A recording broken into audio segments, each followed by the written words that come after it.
He's Russian. My little Alexander Petrovsky. You are Petrovsky. He's my Petrovsky and my burger. He is my Aiden. He's my Aiden. Baby boy, do not ever leave me. You are my love. You're my one love in life, my cutie. Burger. He is not my burger. He has no burger in him. No. Francesca was your burger. Francesca was my burger. To Craigslist you go, I to said. Craigslist. You are my Petrovsky, my big. You're my Mr. Big. Look at him. He's just looking at you as you You're talk my to Mr. him. Big. Let us get married. Let us get married. Let's get a big apartment. Let me get a closet for my shoes. You give me a shoe. We get married at City Hall, my baby.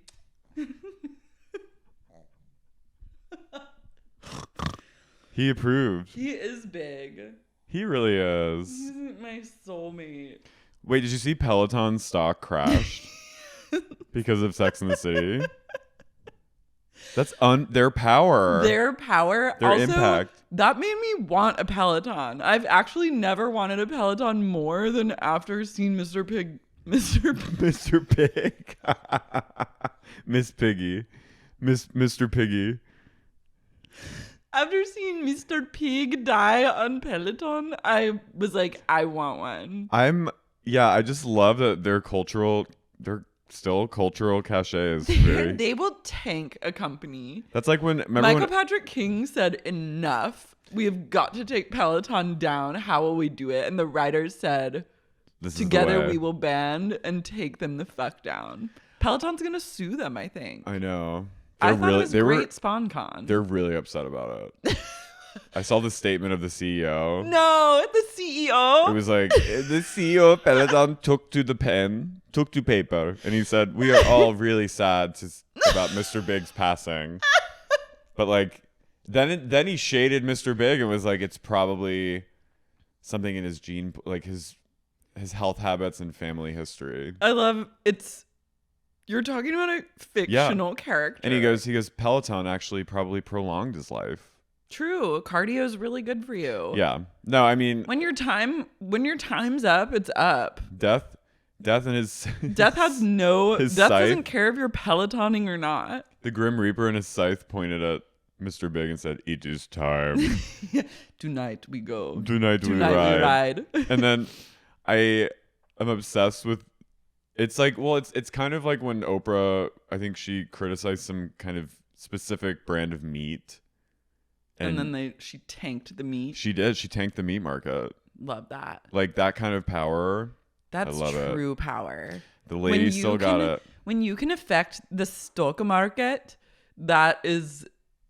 I want to affect the stock market. Mr. Big disrupting the stocks even post. Well, now is probably the time to buy Peloton stock. Yeah. Because it's dipped and it will go back up. I mean, I don't think anyone's like not buying Pelotons anymore. But it is like, it's just like a weird, I don't know. The whole, I mean, I've never done Peloton, but like the culture around it is like fanatic. Mm-hmm. Like that guy, that gay, Cody Risby or whatever. Like the instructor. He's like a celebrity now. Yeah, they're Peloton celebs. The woman who does her like pony. Yeah. There's also like a lesbian spin instructors couple. Have been like celebrities for years. Like there are certain Soul Cycle instructors that were like celebs in the LA area. But now Soul Cycle's tanked, I think, from... I think that it's happening still, but it ain't what it used to be. No, and I think Peloton and the pandemic. Peloton really, snatched their wigs. It did. It did. And then Sex and the City snatched They ripped their spines out. Fucking ripped their... Mortal Kombat They Mortal style. Kombated Peloton. Yeah. Also, Peloton didn't know that they were going to be used that way. So they were like, sure, you can like... Because I think you have to get a sign off to even use the trademark like logo and maybe even say the name Peloton. And then they were like, sure, we would love nothing more. We'd be honored to be in Sex and the City. And then... Their wigs were just snatched. like that. And just like that. Their wigs were snatched. Wait, I'm snatched for your life. That's what for your life. Patrick King said to Peloton. Within an inch of your life, I'll bring you to your knees. Run for your life, Peloton.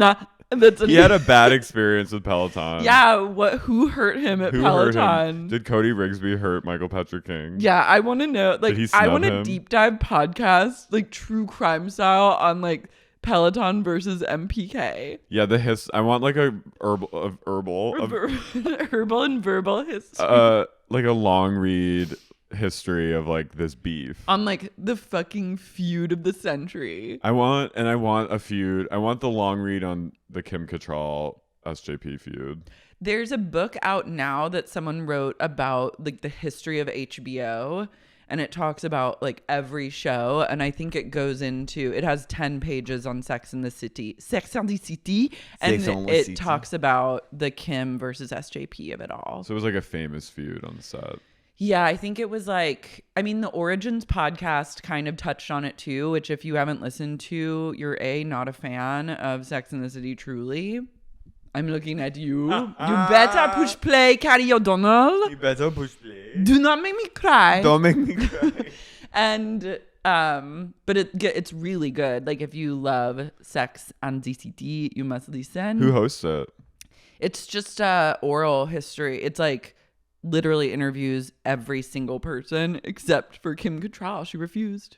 Damn. Kim, give the people what they want. I see both. I have to say, I've seen both sides. Oh, I get it, but I'm also like, but I see like I'm also on SJP side too. Yeah, I'm on Kim's side and SJP side. I love both of them. I want nothing but happiness for both of them, but I'm also like, I think after a certain point, you kind of owe it to your fans to like do what's right. It's rude to us. And it's truly like the only people that are really being hurt now by Kim not being in Sex and the City are you and I and every single fan of the show. Also, the show's not, it's not we for need the the critics. Laws. This show is not for the critics. No, it's certainly not. The critics have spoken. It's for and us. It's literally a million thumbs down. It's for us. But I'm 2 thumbs up. I'm two thumbs up too. Pussy and butthole up. I love the show, but it's also like it's for the fans. Just give the fans what they want. Give the gays what they want, aka the gays and the girls. Yeah, the gays and the girls. We've needed been through this. a lot. We've been through a lot. We've gotten nothing. We've had nothing to look forward to, and this is like the one thing that truly there was to live for. What's that HBO? What's the SNL sketch that Julio Torres wrote? The Well.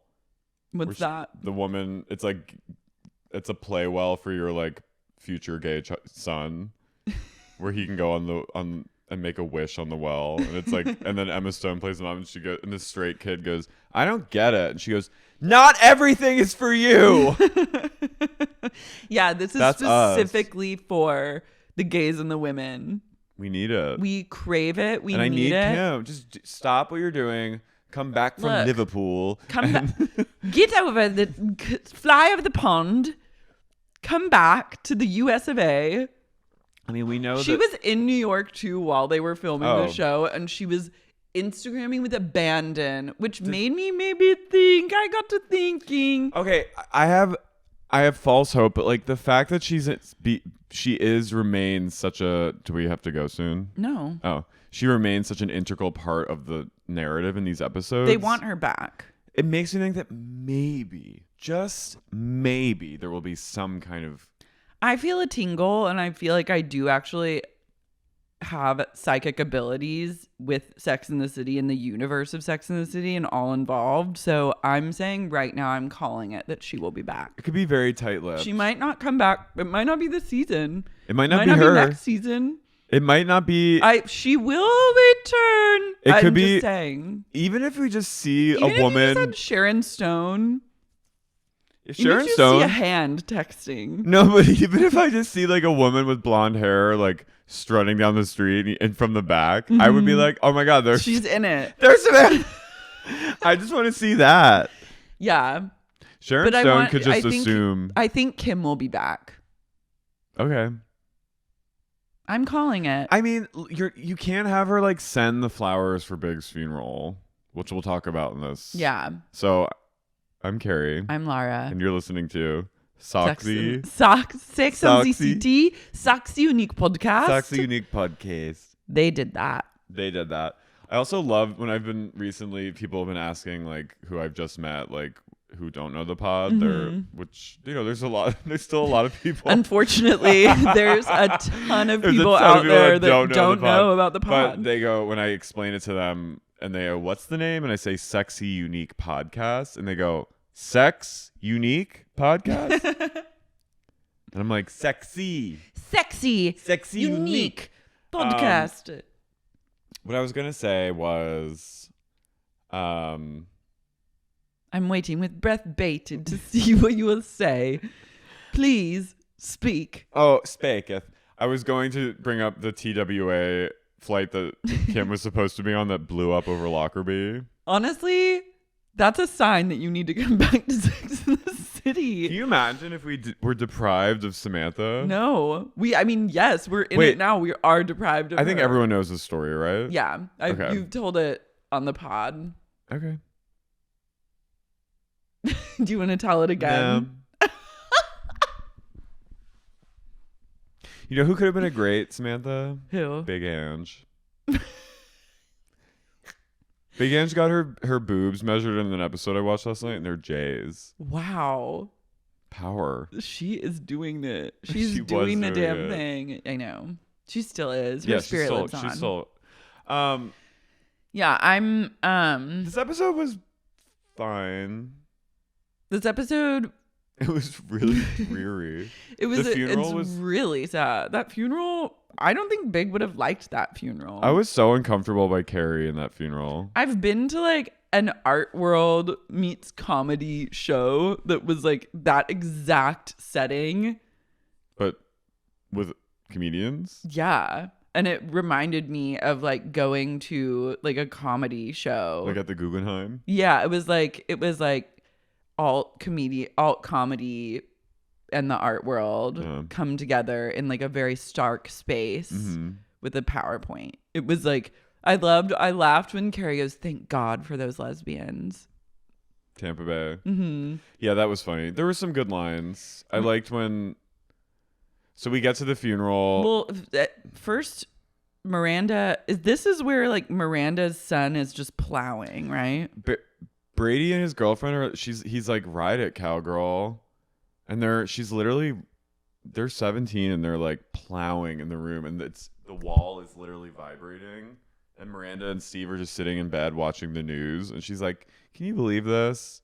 And Steve's like, "What?" And she's like, "Well, you can't even hear it." So they're fucking. It's like that's not okay though. It's Samantha style fucking in the next room. And I don't know how these kids are doing it today, but my parents would have never been okay with that. No, I was having visceral memories of literally getting discovered having sex with my crush by his parents in his house and them being like, you guys have to stop and you have to go. And us being drunk and just like continuing to plow to the point where his dad like ripped the covers off of us and was like, "Get out of here." And we were both like drunk on Jaeger.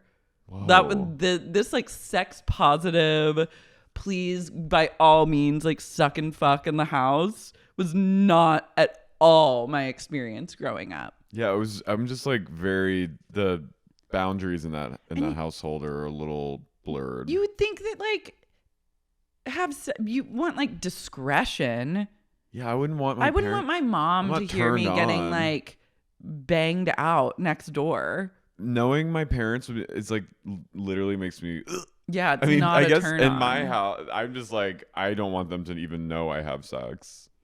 Well, yeah, it's like if you're gonna have sex in your parents' house, like the whole thing, the hottest thing is like we have to be really quiet so no one hears us. Yeah, it's like Brady's. That's sexy. It's also just like, Brady, you're rude. I think he's like neurodiverged because of this. I was like, you are like not picking up on cues and what they're throwing down. And Miranda's like, she basically like throws like a computer at Steve to get him to pay attention. He goes, "What?" She's abusing Steve. Huh? And then he gets the call from Carey. And then Carey, he goes, "It's Carey. Why is she calling on the landline?" Miranda rushes over, and then Carey answers the door. Big's just in a body bag. You see him in the background getting wheeled out, and she goes, "What do I do?" And Miranda's like, "Well, I think you bring him to the morgue." And she goes, "No, I mean me." It's like, bitch, that's a good question. such a Carey line. I know, that was like classically Care. So the whole thing is like them planning the funeral, and like the girls are spending the night at her house, which was nice. in shifts. Carey and Charlotte go funeral shopping. They go to this one like Upper East Side stuffy place. And Charlotte breaks down. First of all, Carrie's like, Big would hate this. It's like old and stuffy and reeks of death. And then Charlotte starts crying, and she thinks that Carrie's blamed her for why she wasn't with Big when he died. Yeah. And Charlotte's really losing her shit. And then like the funeral mistress comes into the room. And Death's mistress strolls in, and she's like, "I'm so sorry for your loss," to Charlotte, and then she's like, "Oh no, I'm not the wife. Like Carrie's the wife." And she's like, "But you're so calm." Yeah, Carrie's very emotionless. She's still just like grief stricken, still processing. Carrie was more upset when Big left her at the altar. Yeah, she's also probably just used to being failed by Big at this point, so it's like another. Well, I was waiting for that moment where like when Samantha spoon feeds her yogurt, and Carrie's like, she's like in Mexico in a full fur. But when is that happening? I was like, I guess this is how she's reacting. And it feels very kind of real. true to. It's Grief. like you're in shock. You have to get through. Like you have to. I can't even imagine what it would be like to like you have to like then plan a funeral for the love of your life. Yeah, I'm you are strong for that. Yeah, Carrie has to go into like go mode, disassociate a little. This is her Jackie moment. It is her it's her. I mean, Stanford refers to her as their Jackie Kennedy. Yeah, that was true. She was serving. She's basically starting to like realize that Charlotte's annoying psycho, and she can't really handle having her around right now because Charlotte just bursts into tears. Charlotte is frantic energy. She's Mary's frantic energy selling Sunset Dog Party vibes. And you can't have that. Christine Big dies playing dumb. What is she upset about me? Is she mad right now? She was wearing, by the way, in that moment, Christine from Selling Sunset was wearing that brand that like Chloe and Jean-Paul Gaultier. Yeah, Dorit wears. Is that who makes that? That jumpsuit with like the maybe Renaissance looking. I don't know if they make it, but it kind of looked like that. But I loved that Renaissance corset. I have to say, I fucking love Christine. I ride or fucking die for the chaos that she brings to that show. I think she is an incredible like liar, but I'm not mad at it. She's Housewives material. She is. She's Housewives level, and she knows it. She does it on purpose. I think she's gunning for like a Housewives. She's one of the best artist, like modern day performance artists of our generation. Wearing a fake baby bump. Truly, when she hopped on the bed, I was like, "This is fake." Yeah. She and Jason are like walking around that house, and she goes. And I was like, "You're literally about to give birth tomorrow." I've been around 9-month pregnant women, and they don't hop like that. Yeah. You don't jiggle your baby up like a little milkshake. You have a full-fledged human in your body. Yeah. You can't like launch. She's also skinny. So thin. So thin. And then she does upside down yoga with a bump. Then she's saying that she had a harrowing childbirth where she almost died, and like 2 days later she was hosting like a show. And then her husband had to make the choice, either one or the other. She goes, "As I was going out, I heard a nurse go, 'You must choose one or the other,' right before she went under." 2 days after giving birth, she has a completely flat tummy. She's a completely flat tummy and a C-section, which takes you, like, you can't, like, really move around, like, get up and down. She was hosting, like, an E-News, like, red carpet show. I'm obsessed with the Reddit thread of, like, the Christine Trutherism baby bump. Maya claims to have seen the scar, the C-section scar. So maybe I saw that and I was like, okay, maybe she's... Who's Maya? Oh, Maya. Israeli. The Gwyneth conduit. Yeah. Yeah, love The silence Maya. of the lamb. Maya's also a shit fucking stirrer. Totally. In a great way. She can't stop getting pregnant. The other one, the new one from Mexico. Vanessa, I fucking love I Vanessa. love her, but she's unstable energy. She always, and every time she's done something wrong, she immediately starts crying, and then everyone goes, "Oh no, it's okay, it's fine." I was dying at her like real estate origin story. They were like, "How did you get into real estate?" And she's like, "My sister tragically died, and she said on her deathbed, 'I want you to sell real estate.'" And then she was weeping, and then everyone else was weeping, and I was like, "This is." She was a soap powerful. opera. She was a soap opera. She did like telenovela. She's doing incredible work. No, she was like a legit soap opera star in Mexico. No, she's famous. But she continues. The work continues. Anyway, back to our other girls. So they go to the space, and it's like say we go to Spain. They go to Spain, España, and it's the funeral's being held at like a chic gallery in Chelsea, like art district, by some just like two glasses wearing power lesbians who plan chic funerals. Yeah, and thank God for the lesbians. They get there and it's very stark. Carrie wants totally minimal, like very big, and then on the casket, beautiful flower arrangement, cascading flowers. And SJP said, "I said no flowers," and the lesbians are like, "We know they came right after we hung up with you." She goes, "They came with a note." And Carrie goes, "Well, who sent them?" And then she takes the note and it says, "Love, Samantha," in non-handwriting. I gasped. Samantha is in the. She is a. Well, I bid you farewell to that night. And then she is a character in the show, whether she cares to be or not. I'm gonna turn that off. Turning this one off too. And then Carrie goes, "The flowers stay," because classic Samantha, she always gets it right. She fucking knows what's up. She's a publicist. But also, when you brought this up in the last episode, she would have at least called. She would have come to the funeral. Or texted. No, she would have come to the funeral. Samantha she would have come. She would have gotten on a plane and come. I swear, I really believe that.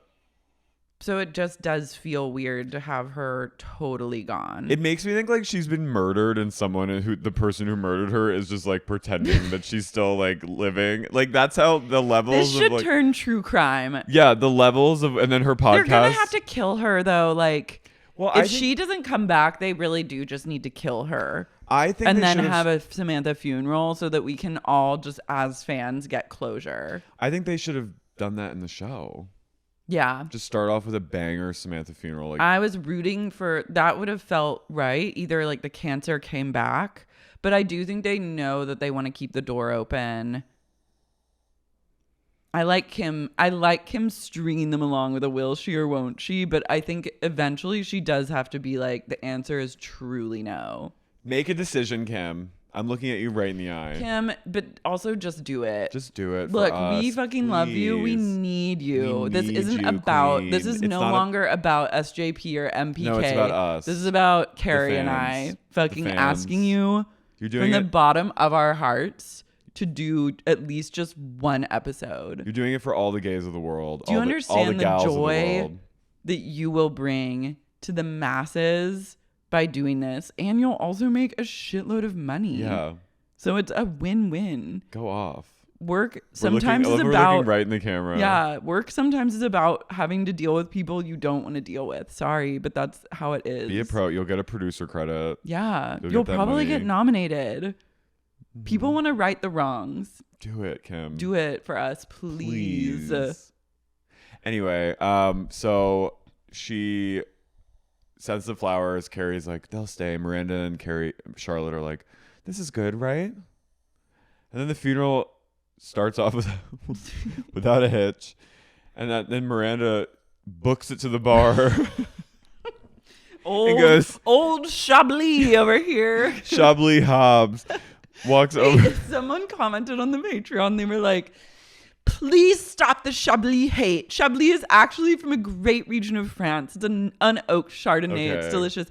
And I love like the ambassador of Chablis herself made it known that we need to stop the Chablis hate. Yeah. So to you, I say sorry, but it's sorry because not good. Because no one.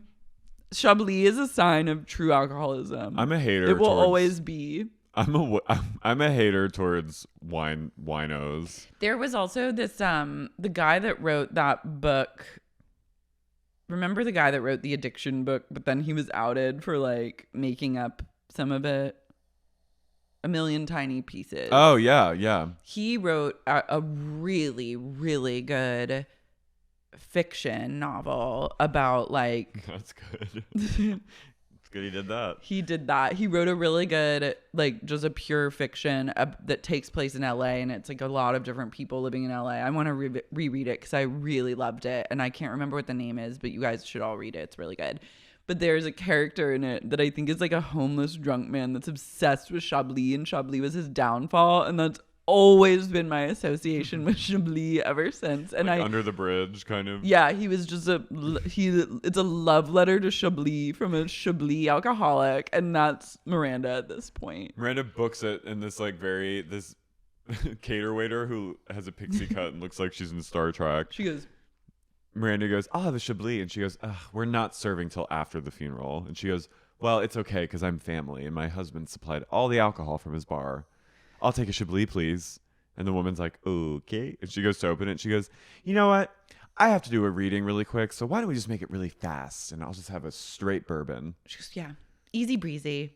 Sucks down brown liquor at 10 a.m. Well, then she goes, but I am reading really quickly. So I was like, damn, they are really pushing this along. Miranda is awful. She's awful to everyone. She's spiraling into alcoholic madness. Her thing that she's doing is reminding me of Frances McDormand's character in Friends with Money, how she's like so depressed and won't wash her hair, and she's like raging at everyone. It's like, and her husband's gay. Mm-hmm. But except in this situation, her husband's slowly succumbing to dementia. Early onset Alzheimer's, and she's spiraling into the grips of alcoholism. And her son is having sex before her very eyes. Her son is literally like, I'm sorry, but that's like squirting edible into a condom or something. If you're fucking so loudly that both your parents can hear, you're literally trying to fuck your parents. Yeah, he wants to have a devil's three-way with his parents. He wants to have an orgy with him, his girlfriend who still hasn't spoken a word, and Steve and Miranda. He wants to get Eiffel Towered. He wants to Eiffel Tower his mother with Steve. There's also a weird moment where Steve and Miranda are in the closet, and Steve's like, why did he ride that Peloton that killed him? And Miranda's like, anything could have happened. And Brady comes in, and they're like, Brady, come give us a hug. And he's like, I don't want to. And he's like, yeah, well, your mom and I need one. We're having a moment, having a moment. So he comes over. And then over. That's when Brady thinks, like, maybe it's my time. I guess I'll hug him. Like, this is how it happens. He just slips his little dick out. Brady's a sex pest. He's a staunch sex pest. Sex pest. Brady Hobbes. Calling Scotland Yard. We've got a sex pest at Coddington. We've got a sex pest on the lam. We've got... Brady is truly the We've got a sex pest fapping his way through King's Cross Station in Paddington. Sex pest in the city. That's Brady, just on the lam. He's a literal 70s sex pest. He is in a trench coat, just yerking it at every passerby. Oh my God, he's yerking off. He's yerking off in the alley. It's a sex pest, Brady Hobbes. Yeah, well, come on over. Your mom and I need some love. Your mom and I need some of that redhead dick. Brady's like, damn, hell yeah. So we get to the future. So then, yeah, they're all happy. Samantha, and then Miranda does a reading. That was like it was awkward. She said someone was like, thank you to the writers of Sex and the City for having Miranda say big hole at the reading. Carey wrote the reading but made Miranda read it. That's weird. And then Miranda, I was like, is she drunk? Are they is she gonna I thought she was gonna fall. Yeah, she was like, and aren't we lucky? He left a big hole. He left a big gaping hole. Fuck hole. He left a gaping rosebud where our assholes once were. I truly thought she was gonna fall over and like break her teeth off on the altar. And then you see Big Secretary, who like also might have dementia. She seems like a little bit drunk. Yeah, and she seems like skittish almost around Carey. Wait, I was confused on the Sharon. Susan Sharon. Yeah, what was that again? Well, we'll get to her, but first Okay. let's talk secretary. Secretary. Secretariat. Gloria. Gloria, the secretary, and Gary. Gary Bradshaw. Gary Bradshaw goes up to her and she's like, "Hi, hello." She's like, "You knew him better than anyone." And she's like, "Oh, he was one of a kind, Carey." I sure did. He kept me on when all the other men fired their girls. I was like having Mad Men vibes. Yeah. She's literally Peggy from Mad Men. She's like, but Carey, you know, we're going to have to meet soon because we got some things to go over. Paperwork. Then Gloria tries to sit front row and Stanford, the terrorist, takes her, like, That was kicks her but out. that whole thing was weird. I was like, is she drunk? Is she What does she know? What does she know? Like, is she knows something. Is she his mom? Maybe. Did she fuck his older brother and they had him and they're actually his parents? Let's talk about the brother. Let's talk about the brother. Let's talk about the brother Because I want his brother to. You want him balls deep. Yeah, I do. Yeah. He's fucking hot. He was in Gossip he was in Gossip Girl. He played Nate Archibald's grandfather. Old Gossip Girl. Old Gossip Girl. Not the new one, the old one. No, he's sexy. It was weird though to see. It's always weird when you see family members of the cast of Sex and the City. It feels uncanny and unnatural. Yeah, they're not really supposed to have family members. Like the main, I guess, like except Miranda when her mom died. Yeah, but even that was weird. I feel like I read also in one of the like behind the scenes Sex and the City books that I have, where even the writers at the time were like, we really struggled with like, how do we introduce these these characters like families? It always felt weird. And like, remember Charlotte's brother that Samantha fucked? Yeah, but also Miranda, they did that well with her mom dying. Yeah. We've never met a single family member of Gary's. Gary has no family. She was just born in these streets. I would like to see Gary's mother or father. Yeah. Or like a brother. Yeah, like who? Where were they at the funeral? Yeah, she literally has zero family. Yeah. Were they just like... Did they disown her? They disowned her in the 80s when she wanted to move to New York. Is she from like a Mormon family? Yeah, they literally like... They're nowhere to be found. You would think like a parent would come to their child's spouse's funes. Maybe they're dead. Yeah. Maybe she inherited money and took that money and ran. What is the truth? Did she kill her parents? I want things to take like a dark true crime. Mm-hmm. Her podcast with Shay becomes a true crime. Shay comes to the funeral, which I was like, Carrie's like, Shay, you didn't have to come. And she's like, nah, it's someone you loved. And she's also like, great chance for me to openly smoke a bowl, which she continues to do. Yeah. Again, no one smokes weed. This is not how one smokes weed in public. And then they're like talking to Carrie and they're like, something they make. And Carrie kind of goes, huh. And she goes, thanks for making me laugh. And she goes, well, technically it was a little smile. She goes, I'm a stand-up. I notice these things. I was just like, okay, I get it. You're doing a tight 10 everywhere. Ooh, everything she says is in reference to her being a stand-up, and I'm also like, no comedians actually talk like that either. Yeah. She's like, Shay later when really... she confronts Miranda, she's like, they're like, no, I can think of a tight 10 though in about 5 minutes. Like, oh my God, this person. No more tight 10s. But I will say that I actually enjoyed her in this episode. Enjoyed them. I'll come around. I was into them. I thought their chemistry with Miranda was like palpable. Mm-hmm.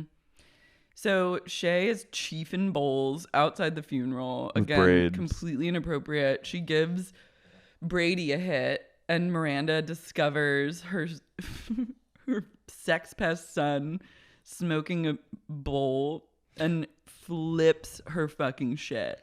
Yeah, she screams like she's never screamed before. She's Chablis or bourbon drunk. Yeah. This She's is the brown liquor talking. Yeah, she's just yelling. It's like, this is your best friend's. She doesn't know who Shay is at the time, but she's also like, you're at a funeral. Just keep it together. I know, it's your best friend's husband's funeral. Like, don't. Old drunk Randa. Old Randy. Chablis Hobbes. So then she reprimands Shay, who like to their credit is like handling it very well. Yeah, I thought it was gonna be like a big blowout fight. No, and Shay's just kind of like, whoa. She's like, you can't give drugs to a minor. And she's like, I didn't know he was a minor. Like, it's all good, lady. Like, don't freak out. And she's like, slow your roll. And Brady's like, God, Mom, you're so embarrassing. And she's it's like, just a little bit of weed. She's like, you can't put your dick in your girlfriend's pussy for a week. You have to do it in mine. Which I was like, I know. like, no, like taking away his fuck doll for a week. His fleshlight. He's like, oh, fuck, I'm going to go fuck. Like, he's going to go like. He's going to go just fuck a pie. That's his American Pie 4, where he just is. He's like, I might go crazy. He's going to jizz all over her house now. Maybe this is how they keep Brady from like. Killing them in their sleep. Shooting up. School shooting. And they're like, you can fuck Andrea. They just Louisa, they just keep giving him fleshlights and girlfriends. Like, Brady probably has a suitcase full of various fleshlights. God, used. So then Miranda's like, I'm sorry. He goes, I'm sad, Mom. I just wanted to hit. And she goes, well, maybe I should just kill myself and you can smoke crack. That's Chablis Hobbes speaking. And then she storms off, and lo and behold, Carrie's talking to Shay, and Carrie goes, this is my boss, the host of my podcast. That also, someone brought this up to me last night. We were talking about Sex in the City, and they made a really good point where they were like, Miranda would listen to podcasts. I know! Miranda's definitely not the type of woman that does not ever listen. She would at least listen to The Daily. She listened to NPR, New York Times. Like, yeah, exactly. She's like... And she would listen to, like, true crime podcasts. Yeah, she loved Jules and Mimi. She listens to podcasts. She's like, I draw the line at podcasts. I'm like, no, you don't. I feel like Charlotte wouldn't listen to podcasts because she maybe doesn't have the time. Or doesn't know how to do it. Like, Samantha wouldn't listen to podcasts. No. And that would have been actually a good thing where it's like, they could have been like, she didn't even listen to my podcast or something like that. She didn't read the column or listen to the podcast. Yeah, and like Miranda definitely listens to The Daily. Yeah. So then she meets Shay, and Shay's like, it's all good. Like, you're a mama bear. She's like, you're a mama bear, and now my pussy's wet. And Miranda's very turned on by Shay. Yeah, you know that they're gonna fuck. Yeah. Or maybe it's a mislead, and it's Carrie and Shay. No. Okay. Carrie's not a lesbian. No. Gary. Gary. I want Carrie to transition and become Gary Bradshaw.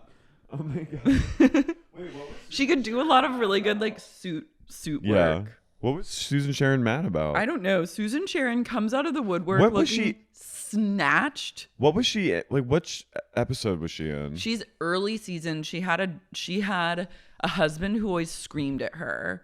And she was like very distraught. And I think Carrie told her to leave her husband. And then it was drama because they were like, you can't tell someone to leave their husband. And then Charlotte got a Jack Russell that just like pooped all over her bed. And then they gave the Jack Russell to Susan Sharon and her husband and actually like saved their marriage. I remember. But I don't know what Susan Sharon is mad about. Yeah, during the funeral, they play like a slideshow of Big's life. And then she turns to this random woman and she's like, am I the only one who remembers what a prick he was to her? Yeah, and she comes up to her after the funeral. She's aged immaculately. Like, her fucking blonde was so good. Mm-hmm. She's like, Carrie, I don't care. I know. I forgive you for everything. Like, it's fine. It's water under the bridge. And Carrie is like, I have no idea what she was even referring to. Yeah. And so I guess more to come. I was hoping that woman who flashed everyone at the party when she was pregnant. What was her name? Wasn't her name like Lacey or something like that? Lacey. Yeah. I wish she was there. Or Tatum O'Neal. Bring everyone back. Carrie, it's time. I shouldn't have to be punished for your expensive habits. Mm-hmm. Yeah, so the funeral's like kind of weird. It's kind of weird that Natasha wasn't there. And like, what about Big's first wife? Remember her? Oh yeah. Carrie's the third wife. And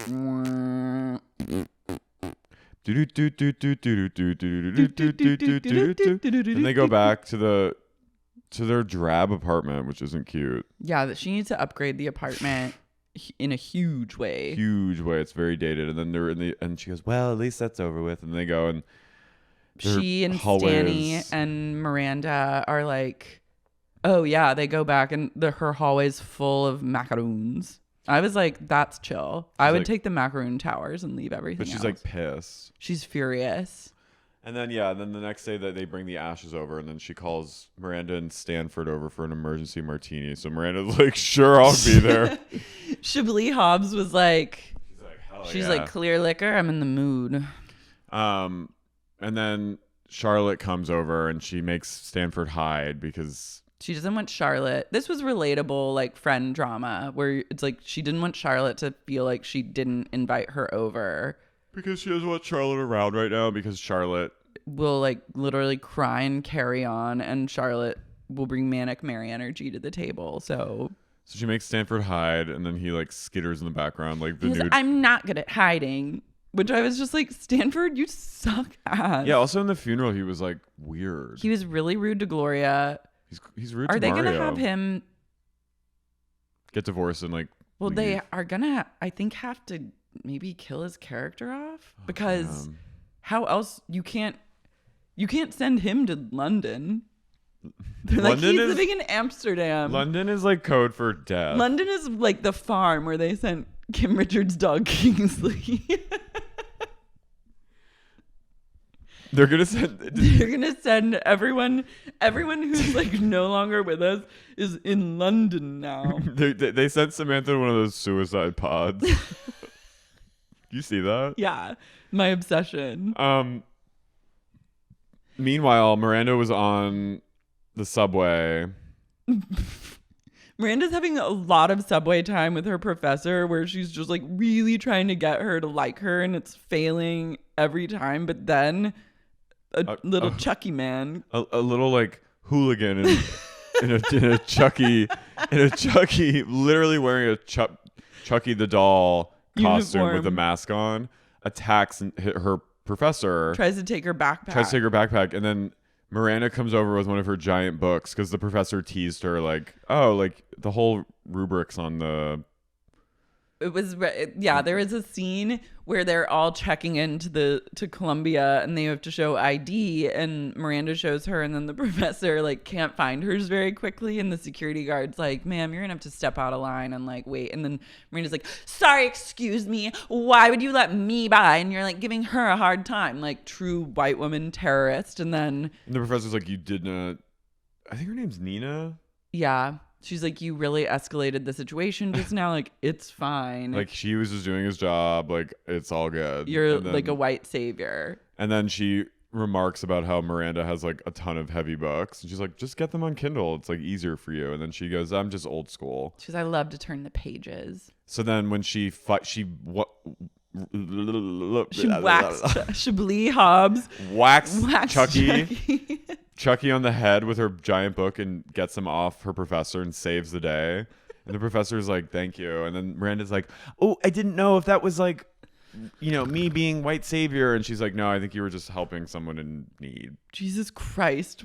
And then she's like, well, it's good that I had my book and not my Kindle because I don't think it would have done the same damage. And then the professor fist bumps her. Yeah, they fist bump. She's like old school.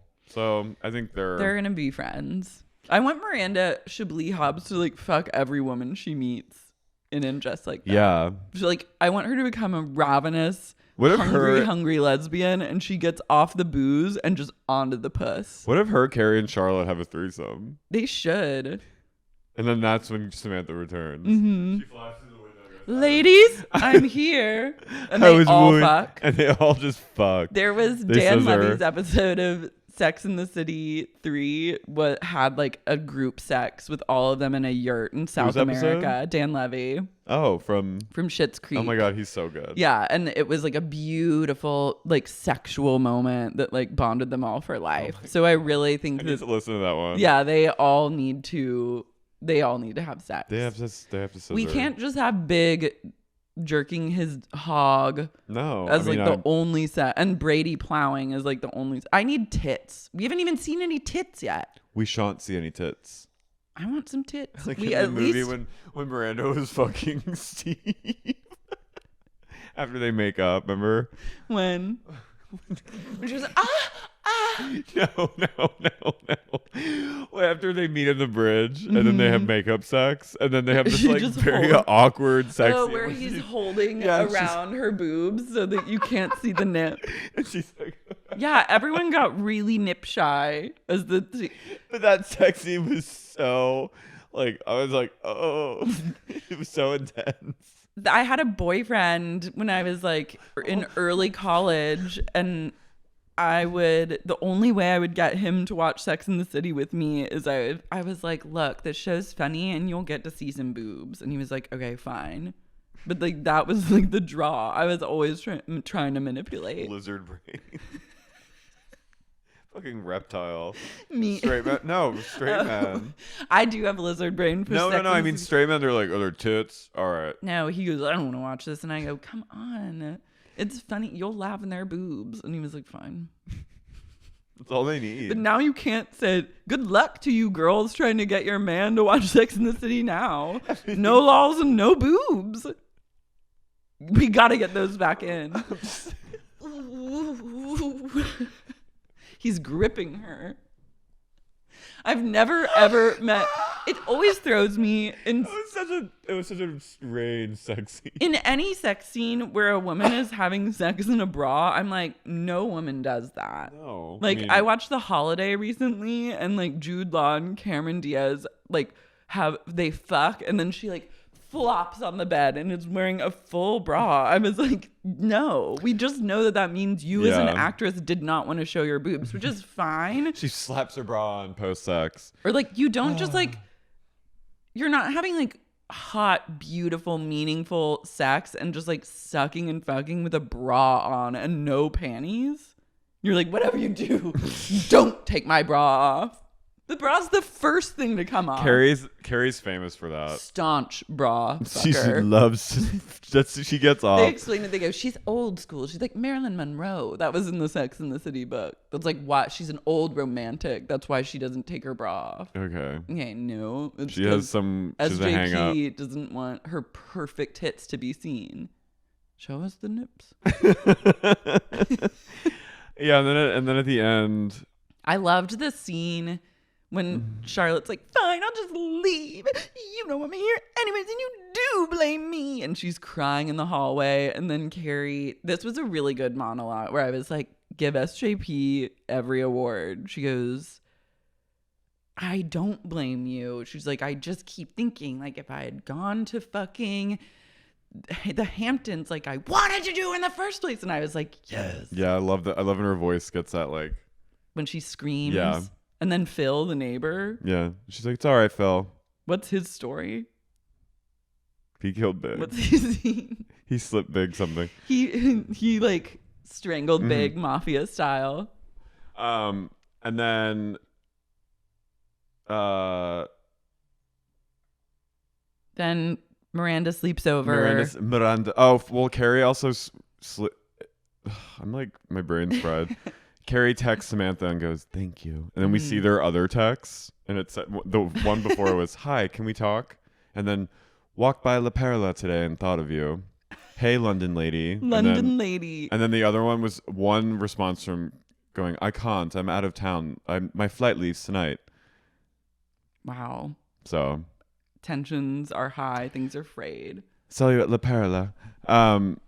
Also, when Carrie was Googling funeral places, her Google search was funeral NYC. That would be me trying Very to like, COVID times. I would say best funeral parlor NYC and then try and get to Yelp and start reading Yelp reviews. So then Miranda comes over for her shift, and then Carrie is like tossing and turning. Miranda's like, are you all right? And she said, can I have another like Ativan? And she goes, not for 5 hours. And then Carrie takes her.